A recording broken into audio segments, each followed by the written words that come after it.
சிவா ஓவியன் உறவுகளுக்கு அன்பான வணக்கம். தினம் ஒரு செய்தி. 1341 20/10/2025 ஐப்பசி 3ஆம் நாள் திங்கட்கிழமை. நல்ல நேரம் காலை 9:15 முதல் 10:15 வரை, மாலை 4:45 மணி முதல் 5:45 மணி வரை.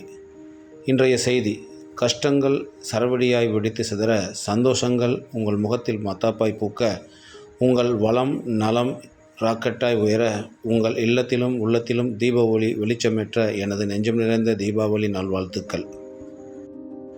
இன்று தீபாவளி பண்டிகை. இன்று உலக புள்ளியியல் தினம். இன்று உலக எலும்புரை நோய் தினம். இன்று சர்வதேச சமையல் கலை நிபுணர்கள் தினம். இதுபோன்ற வரலாற்று நிகழ்வுகளை தினந்தோறும் தெரிந்து கொள்ள சிவா ஓவியன் சேனலை சப்ஸ்கிரைப் செய்வோம். நன்றி, வணக்கம்.